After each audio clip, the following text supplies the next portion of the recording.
On behalf of the Patient Safety Authority, I would like to welcome you to this webinar titled Work Product Protection for Patient Safety Information. My name is Rick Condravy, and I will be your moderator for this program. Now I'd like to introduce our speakers for the webinar today.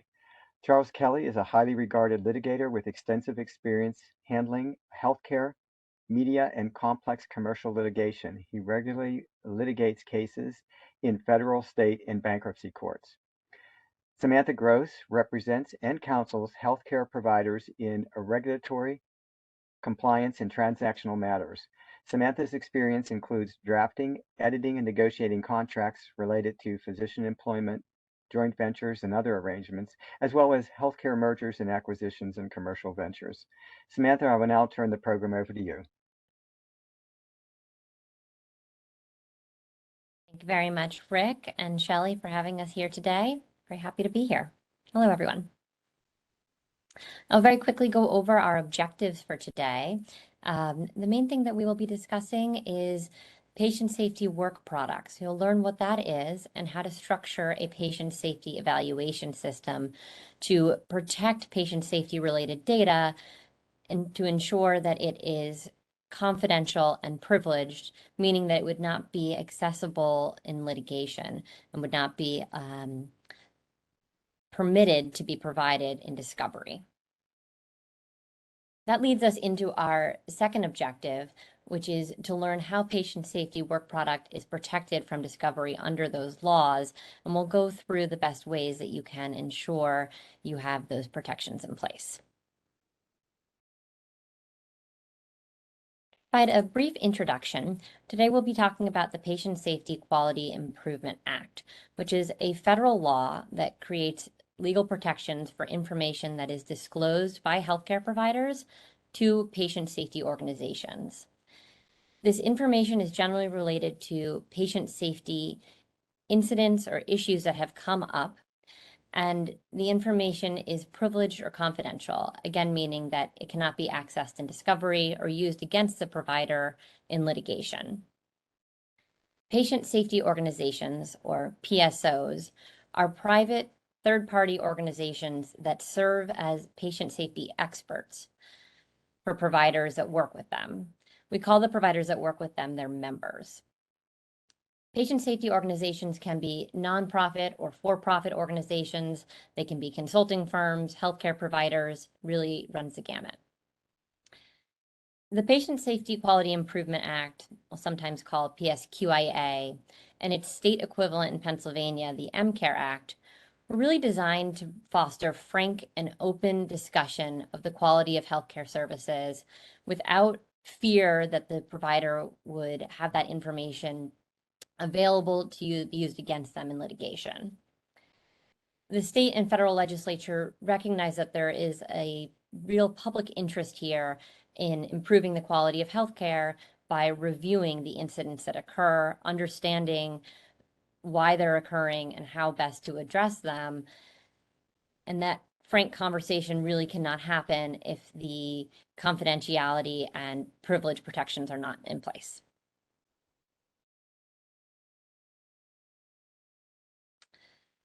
Turning to the patient safety organizations, the real purpose for these organizations is to encourage providers to voluntarily submit information to them. They create initiatives to improve quality and safety of patient care. They want to understand the underlying risks and harms in the healthcare delivery system. And they also create this network of patient safety databases. These databases aggregate and analyze patient safety data. The data does not specifically identify patient, it's all de-identified.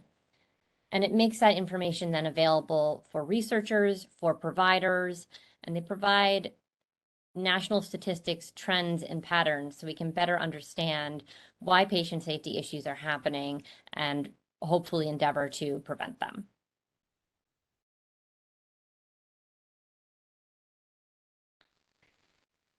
The PSQIA established these legal protections that I've been referencing for certain information that is reported to a patient safety organization. That information can be fairly broad. It includes reports, minutes from different meetings, analyses, discussions that all relate to patient safety and quality. We'll go into more detail about how best to establish the privilege and what information can be privileged. There are also state laws across the United States that are very similar to the Patient Safety Quality Improvement Act, which is a federal law. That federal law preempts state law. Fortunately, here in Pennsylvania, it works in tandem with the MCARE Act, which means that the information that you are seeking to protect under the MCARE Act can also be protected under the Patient Safety Quality Improvement Act.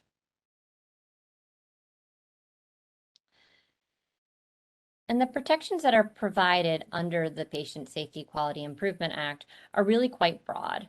They can apply to any licensed provider, physician, nurse practitioner, etc.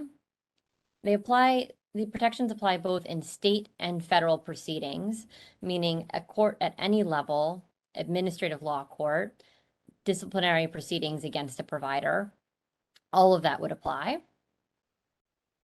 And the protections can never be waived as long as they are put in place properly. This means that the patient safety work product, that data that's being reported, is not admissible into evidence and it's not subject to discovery. And the courts have really found that discovery of this type of information would have a chilling effect on accurate reporting, which we can understand. A healthcare provider would be very unlikely to accurately report patient safety issues to a third-party organization, even if the organization is working to its best efforts to improve patient safety, if that information could be used against the provider in litigation. So these protections allow for this information to be reported and privileged, and for the patient safety organizations to use it to improve patient outcomes. So how do we do this? The Patient Safety Quality Improvement Act lays out a process, which we call the Patient Safety Evaluation System. So PSES is a lot of alphabet soup here. And that is really a provider body. It can be a patient committee, patient safety committee. It can be a governing board that manages the collection, management, and analysis of this information. It will review and conduct an analysis of the patient safety data that's being reported to it, and then determine if that information should be sent to a patient safety organization, and then we'll do the actual process of reporting it to the patient safety organization. It's critical that the patient safety evaluation system throughout this time maintains the confidentiality of this process and of the information that's being reported so that the information can be protected and privileged under these laws. And that's true even after the report has been made to the patient safety organization. The information needs to continue to be private to the patient safety evaluation system. And turning to the MCARE Act, which I've referenced a few times, this is a law that was enacted to reduce and eliminate medical errors by identifying problems and implementing solutions to promote patient safety. So you can see it's a very similar public policy goal to the federal law.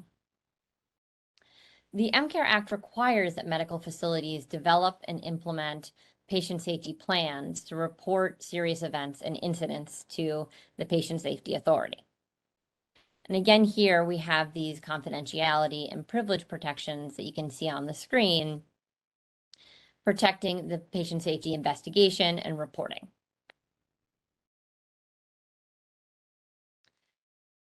The MCARE Act sets out three very strict rules about how the information can be reported in order to ensure that it is privileged and confidential under the law. The first of which is that it needs to be prepared solely for and created for the purpose of compliance or reporting under the MCARE Act. We occasionally see providers get into trouble here because they will be preparing information related to a sentinel event policy or some other compliance rule that they are subject to, and not for the purpose of MCARE compliance. Where that's the case, that information, that report or analysis is potentially not privileged and not protected. The second requirement is that the information needs to arise out of matters that are reviewed by the Patient Safety Committee or governing board. And here we would really add the patient safety evaluation system under the federal law. Everything needs to kind of stay in the same lane, in the same process to ensure that it will be protected. The third requirement is that the information needs to be prepared or created pursuant to the responsibilities of the Patient Safety Committee or governing board. So again, here it needs to be related to the policies and procedures of the Patient Safety Committee, of the Patient Safety Evaluation System, using the federal law's terminology to ensure that that data will be protected under MCARE. Courts look to this framework, cite this framework when they are evaluating if data should be released to someone who is requesting it, or if it is privileged and can be protected. It's very important that we understand what these rules are and that the process is put in place by a healthcare provider is in line with these and in compliance with these requirements in order to ensure that information isn't used against it in litigation. Turning to the Patient Safety Authority, our host this evening, this afternoon, excuse me, we're very grateful to them. When the Patient Safety Quality Improvement Act, the federal law, was promulgated, there's commentary that was published which indicated that state-based requirements similar to what we see in MCARE would be sufficient for the definitions of the federal law, which means here that while the Patient Safety Authority is not technically a patient safety organization because the mandatory reporting requirement, it is recognized as an equivalent of a patient safety organization, and the information that is provided to the Patient Safety Authority can be protected under both MCARE and the federal Patient Safety Quality Improvement Act. Turning back to our patient safety evaluation system, it's important that a healthcare provider establishes a PSES that collects data that is specifically for the purpose of improving patient safety, quality, and outcomes. The PSES should review data and take actions that are needed to mitigate harm and improve patient care. It can involve the process of analyzing data and making recommendations to other governing bodies at the healthcare provider to improve patient safety. And it can conduct things like root cause analyses, proactive risk assessments, and in-depth reviews. All of this can be under the Patient Safety Committee that's required under the MCARE Act, and ensure that these processes are in place that comply with the federal law as well. In order to design the PSES, we highly recommend that policies and procedures are created that very clearly define which events and processes will be reported. And these can be things like impressions that wouldn't be available in the medical record, information that is not required to be reported elsewhere, for example, things like licensing or other regulatory bodies, information that's not reported there, and any information that might be damaging in litigation can be covered here and used, and the protection can be put in place. It's important to ensure that this data is not used to make any adverse employment decisions about a provider or other employee. And the information that is reported therefore will be privileged and can maintain that privilege. The PSES needs to make sure that it has policies and procedures in place to maintain the privilege by following a number of rules, which we will talk about. In setting this up and creating a patient safety committee, it's important to have structures in place that support the PSES and create things like a safety plan, which are required under MCARE, that they will report certain events and investigations, and create grievance policies and procedures and a process there for a grievance. The PSES can then determine which information or minutes are going to be reported. So they can take in a good deal of information from different types of committees, quality improvement, patient safety, risk management, et cetera, depending on the organization, and make a determination about which of this information should be reported to a patient safety organization or to the patient safety authority as applicable. Okay, I've referenced this a little bit, but in thinking about what kind of data can be reported, we're really thinking here about different types of assessments, analyses that are being conducted. Things around medical errors, root cause analyses, risk management when they're conducting incident reports and investigations, their interview notes, outcome and quality data, and this here can be practitioner specific, related to a certain individual. And same thing with peer review materials. They can be protected this way. And again, the committee minutes, if the organization has a number of committees, the minutes from those meetings around safety, quality improvement, or peer review can be protected under the federal and state law. The definition of patient safety work product, which is this data that can be protected, is really in some ways akin to attorney work product, which is to say it isn't the underlying facts of what occurred. It is not the medical record. It's more the analysis and the thought process around what occurred. The information that is privileged then is not subject to a subpoena or discovery in criminal, civil, or administrative proceedings. Again, not against a provider in a disciplinary action. There are three different pathways that the PSQIA creates to establish the that can establish the patient safety work product. The first of which is a reporting pathway, which is the main way I think that most providers create patient safety work product, which is to say that it's information that is provided to the patient safety evaluation system and then is reported to a patient safety organization. The second pathway is very similar information, the information that is being provided to the patient safety evaluation system and is then analyzed and deliberated on, hence the name analysis and deliberations pathway, to determine if it should be reported or not. This means that information that is reported to the internal patient safety committee or PSES and not actually reported to an external organization, the patient safety organization, but is analyzed and deliberated over, remains privileged, even if it is never actually reported.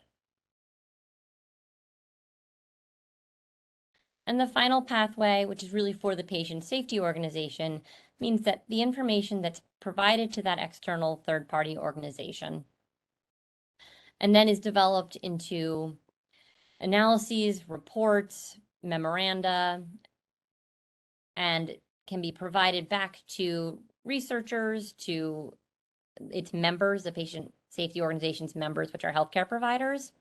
All of that can be privileged as well. And that information can be very valuable in improving patient safety and healthcare quality and healthcare outcomes because they're aggregating and taking a good deal of information from other healthcare providers that can then be shared back with best practices.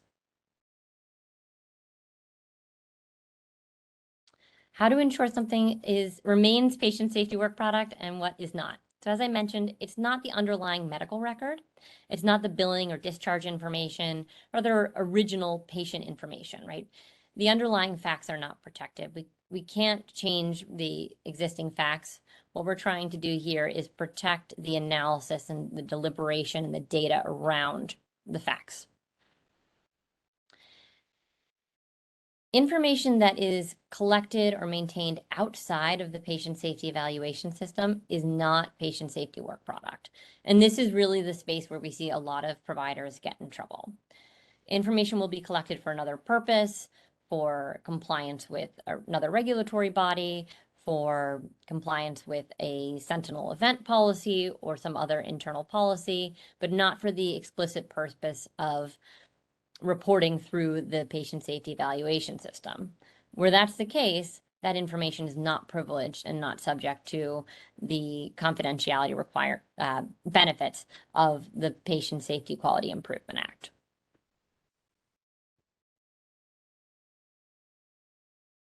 You can also remove things from the patient safety evaluation system, meaning then it would no longer be patient safety work product. And the way to do this is to ensure, one, that that piece of information, that data, was not ultimately reported to the patient safety organization. And two, the provider needs to document that they are in fact removing it from the PSES and date with the act of removal of that information. That's another way that you can take information out of the process if you want to. After patient safety information is reported to a patient safety organization, the provider can then use that information, that patient safety work product, to advance patient safety and quality of care at the organization. They can only do this with the employees and contractors that are actually engaged in those activities. It shouldn't be published widely and shared with everyone, but can be used by those who will be implementing patient quality improvement initiatives. The critical thing here is that the protections will not be waived unless they are disclosed to a third party. So as soon as that information is shared outside of the patient safety evaluation system, outside of the organization, the protection is gone. And it's very important that the pathways are very clearly delineated. It's a fine line, and the courts are looking at it closely to try to determine, was this information created for the purpose of compliance with MCARE and the Patient Safety Quality Improvement Act, or was it created for some other reason? Once you're outside of that pathway, you no longer have the privilege and the confidentiality that we're looking for. I mentioned the patient safety organizations can generate report that's based on the data that is submitted to them. They'll then aggregate and analyze that information and create a report that can be returned to its members, to healthcare providers. That information as well is within the definition of patient safety work product and is not discoverable. This can be a real value add for healthcare providers trying to understand why an event occurred, trying to kind of ensure that an event doesn't occur again. They can use the information from the patient safety organization to analyze what happened and put in place processes to improve the situation and ensure it doesn't happen again, or endeavor to have it not happen again, and know that that report they get from the patient safety organization can't be used against them in litigation down the line.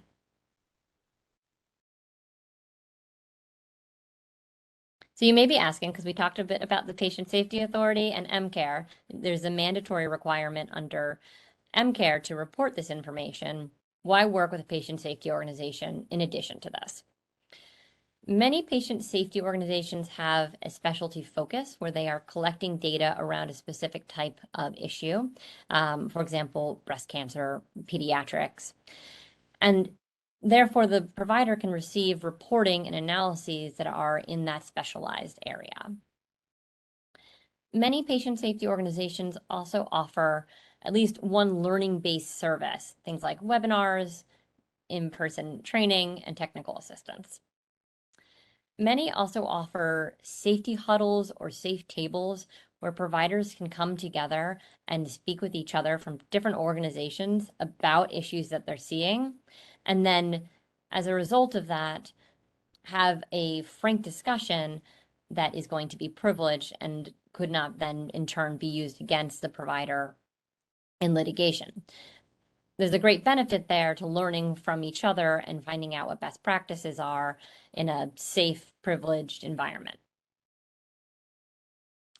And it's absolutely okay to report both to MCARE and to work with another patient safety organization for these reasons. The OIG report that you see referenced on the slide did an analysis of patient safety organizations and the benefits that they provide, and noted that in some cases, one that we thought was particularly salient, a PSO was able to alert its members about a malfunction with a specific medical device that they were seeing. And then a member hospital of that patient safety organization was able to identify the device and resolve the malfunction before it resulted in a patient issue. That was a real value add for the hospital that the patient safety organization provided. I think with that, I am going to turn it over to Charlie. Thanks, Samantha. Even though I understand a fair bit of this law, I thought that was terrific.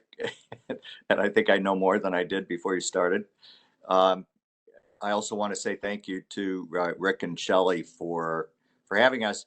And I'm going to talk about what actually happens in the courtroom and the uphill battle that medical providers frequently find in those courtrooms as a result of the fundamental tension in litigation that relates to courts erring on the side of trying to ensure that all relevant and probative evidence actually arrives in the courtroom so that a just result can occur based on a complete record.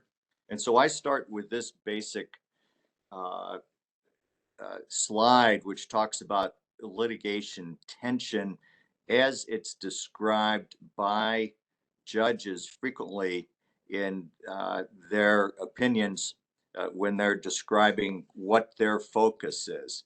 So the first focus in one of the most common sentences that you hear from a judge, either orally or in an opinion, is evidentiary privileges are disfavored. That means what it says. Anything that appears to be hiding information in any way, even when it has such salutary, positive social policy reasons behind it, such as the PSQIA or MCARE or the peer review privilege, it's running into turbulence when it hits the courtroom. Courts also say along those basic lines that any limitation on discovery, meaning how broad am I going to think about this privilege, they're going to construe it narrowly. All doubts regarding discoverability should be resolved in favor of permitting discovery. If you see an opinion that comes out with that line in it, you usually have lost your privilege fight. The last one is a sort of statement that if you're a lawyer and you see that before you see the order at the end, although most of us skip right straight to the order, of course, to find out what the result was. But privileges are only permitted to a very limited extent.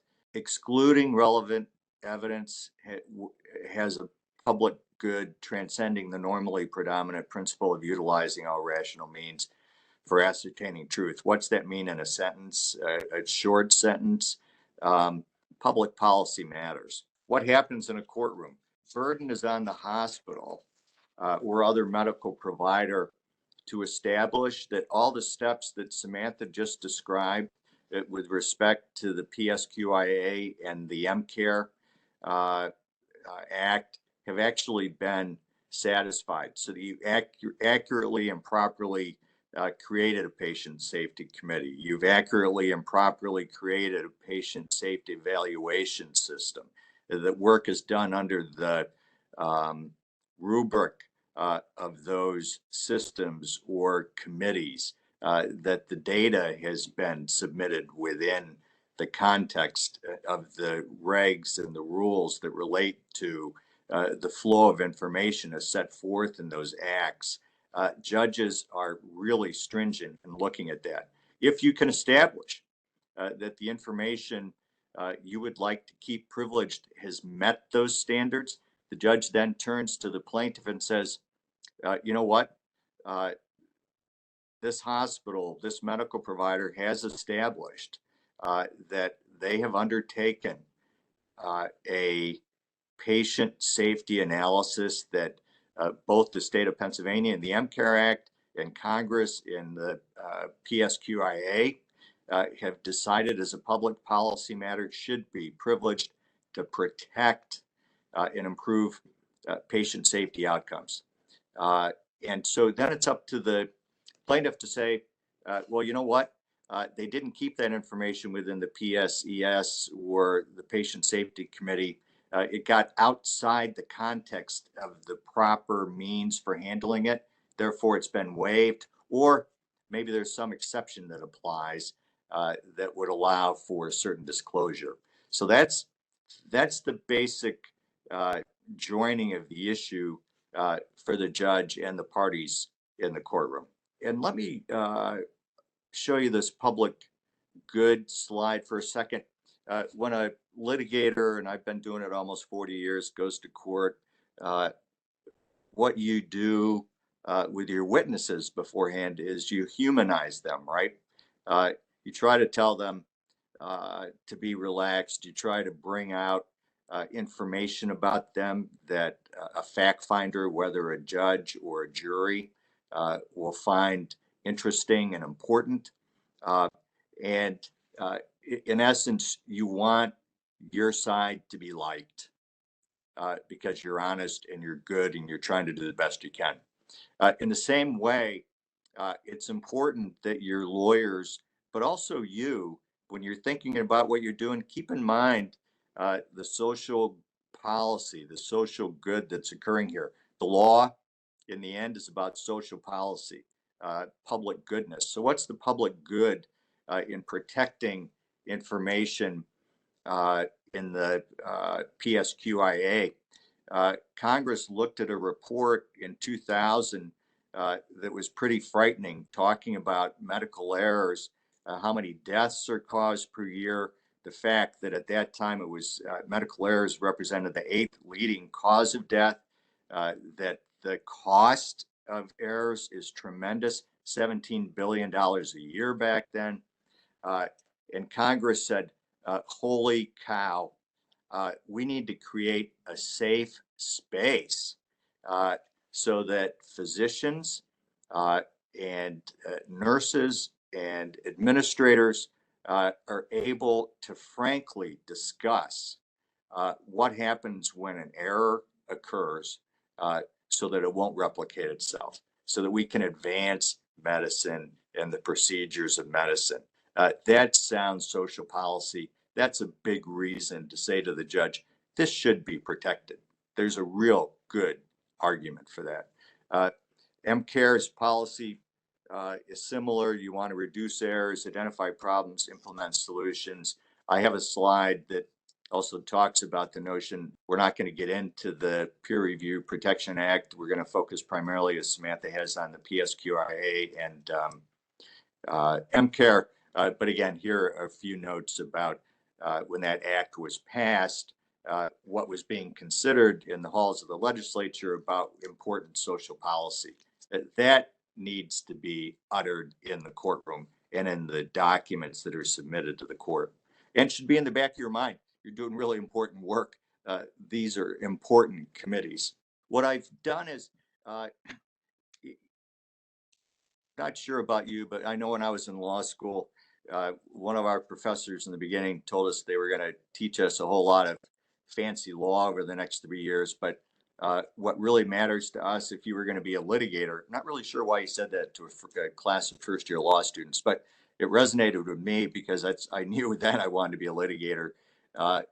He said, this particular professor, the facts drive litigation. The facts drive litigation. So what I wanted to do, because there have been two important decisions in the MCARE area this year. I thought I would try to put some meat on this on the bones of the skeleton of the rules, so you can see how this plays out in different cases. And there was one good case.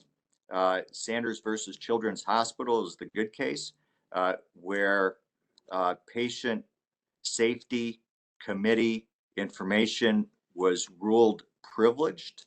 And there was one really bad one at the state court level in Montgomery County. It's called Ford Bay versus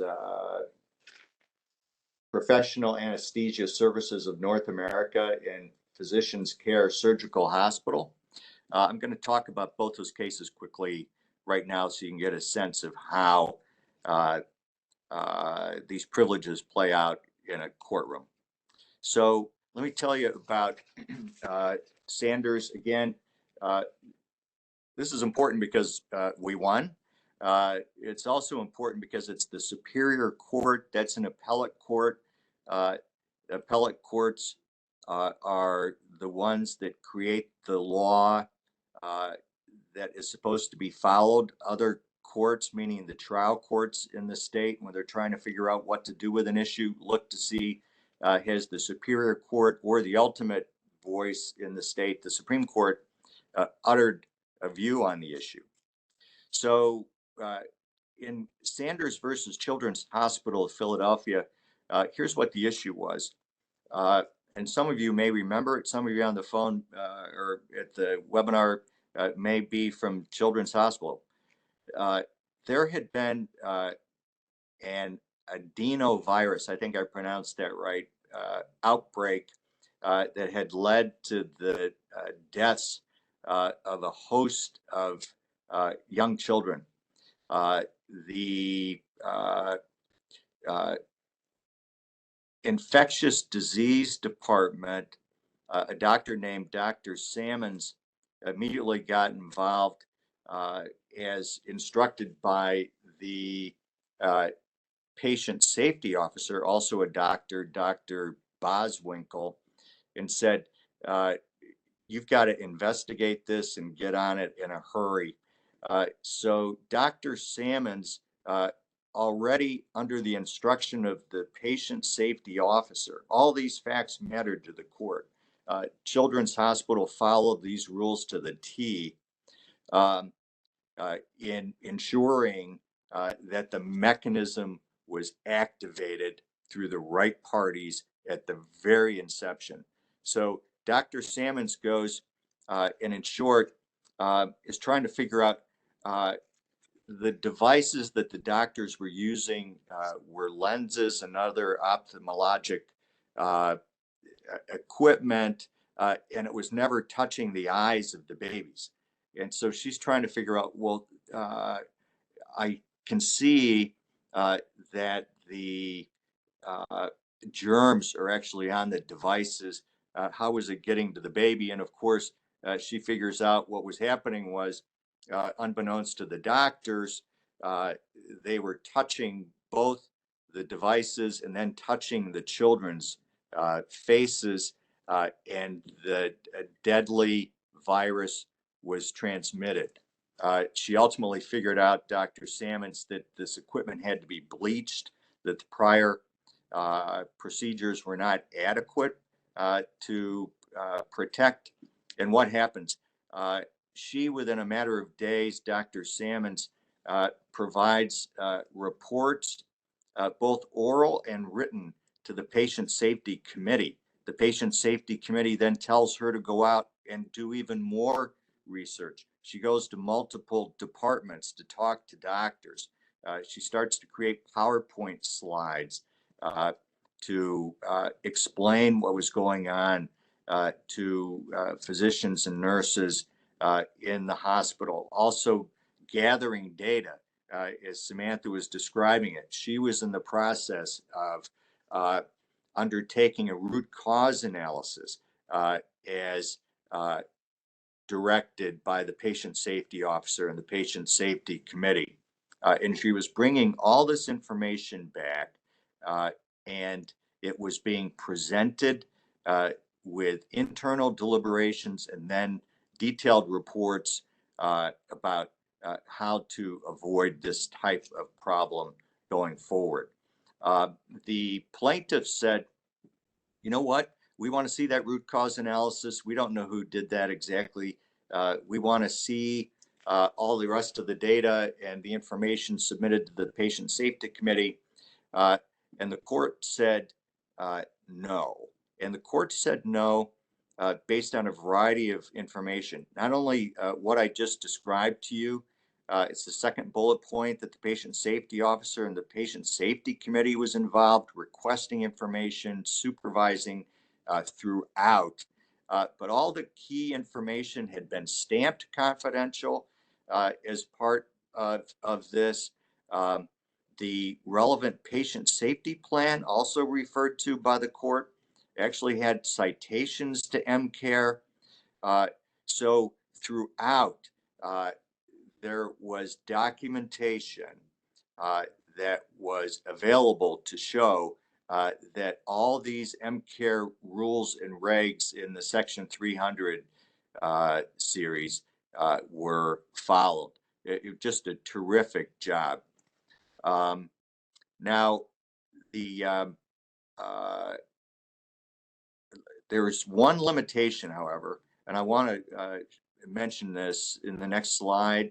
That's not the one I was thinking about, but that's okay. So there was one limitation. What happened at the end, Children's Hospital took this information and started to put up intranet postings to folks at large. At that point, that information, which was not precisely within the scope and context of the Patient Safety Committee, fell outside the scope of the MCARE regs. And the court said that general posting was not protected.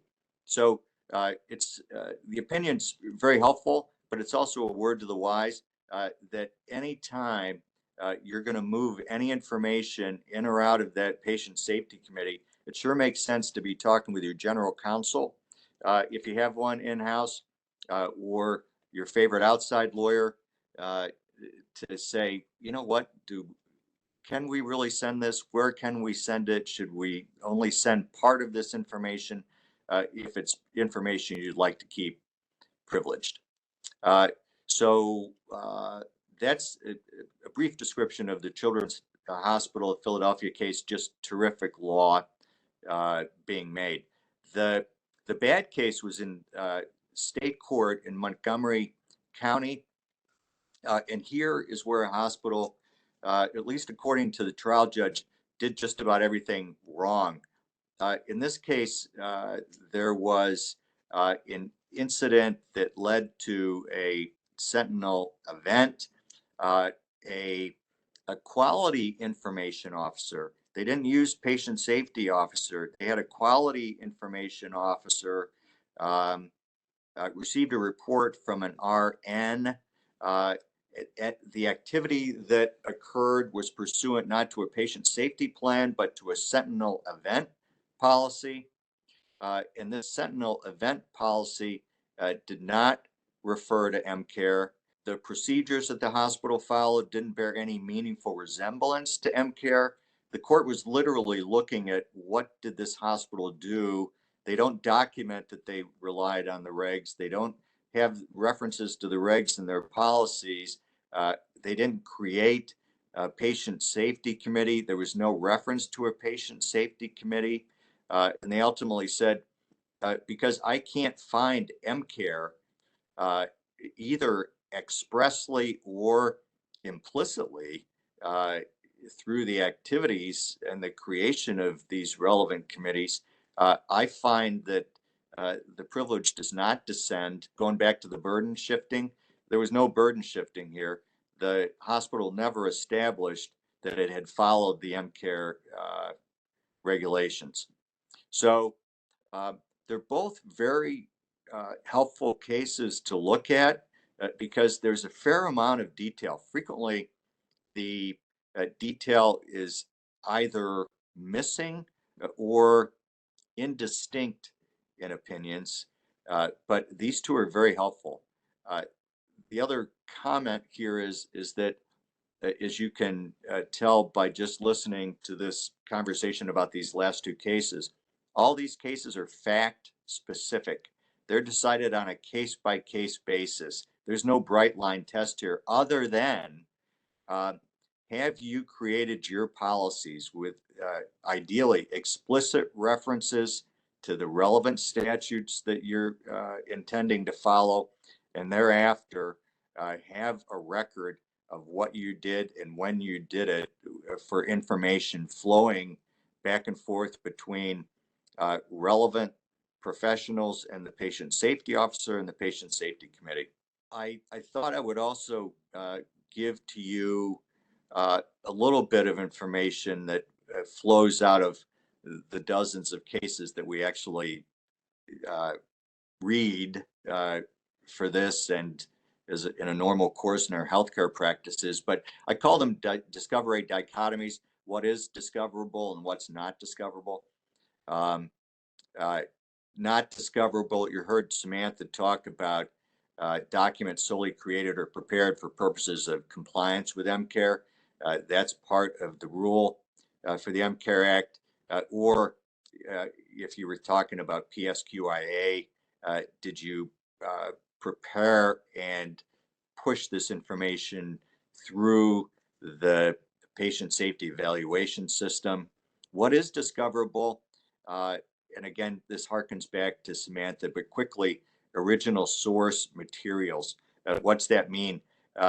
The underlying facts of any case are obviously what the court needs to see, and they're never going to be privileged. Facts are facts. So again, here you're going to see some references that Samantha made. I don't have to read all this stuff. Number 4 is the one I tried to synthesize this. I said, in short, your reports and analysis tracking the PSQIA, et cetera, are going to be protected. The underlying facts of the case are not. That's the primary essence of the dividing line between what's protected and what's not.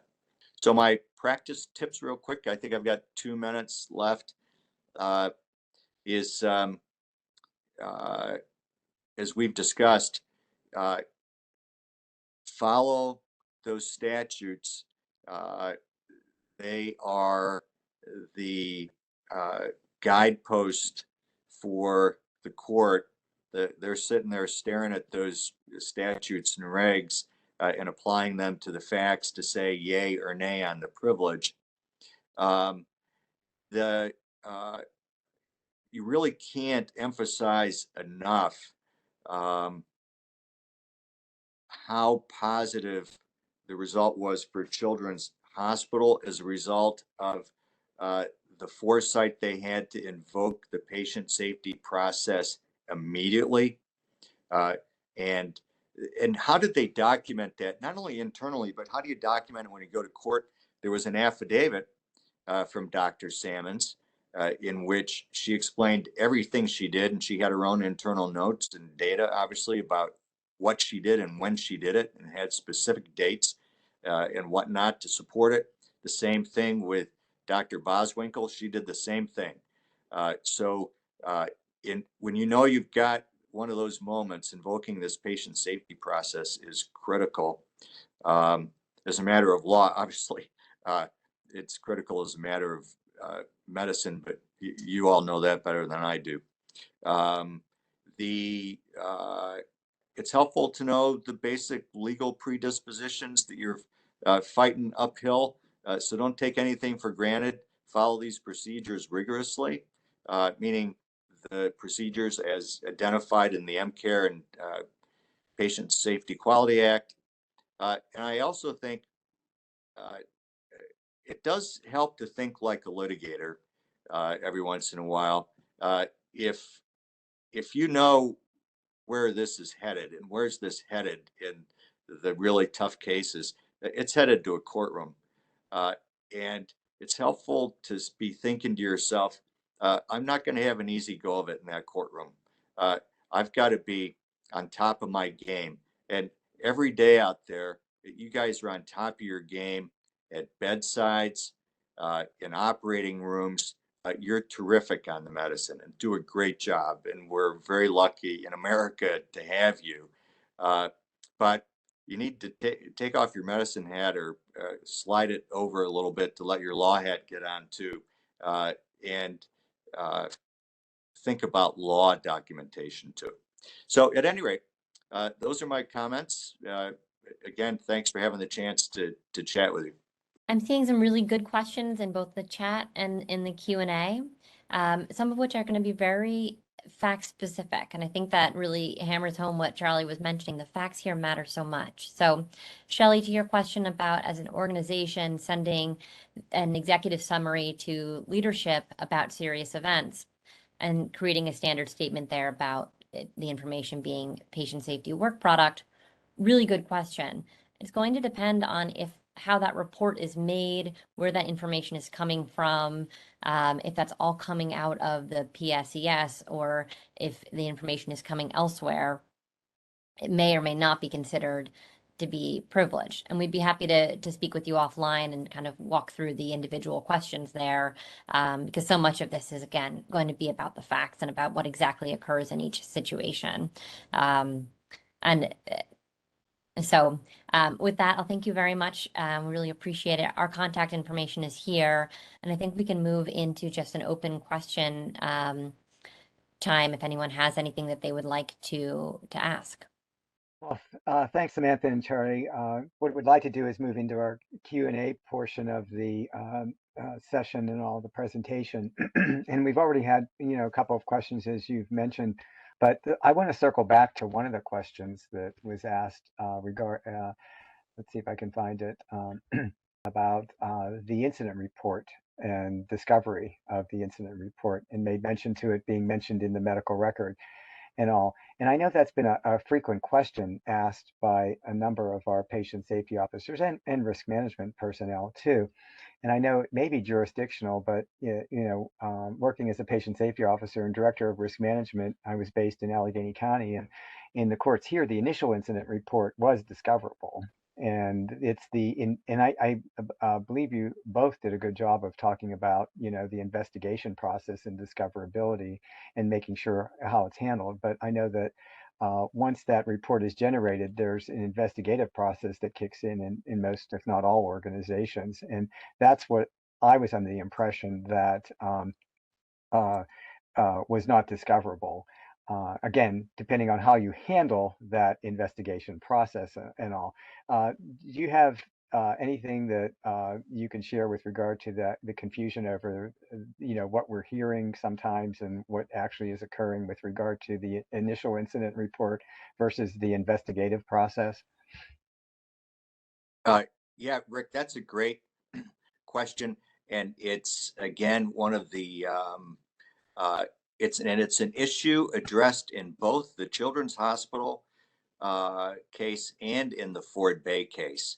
And the distinction, Rick, you're pretty much right on the money. So here it is. The initial incident report, meaning the underlying facts about what occurred, that is frequently, as a matter of hospital policy, immediately put together so that you have an accurate statement of what occurred. It may also being done. I'm on a hospital board myself, and we have a risk compliance committee, and we have so there is an incident report, and you are thinking about future litigation and getting your best handle on the facts.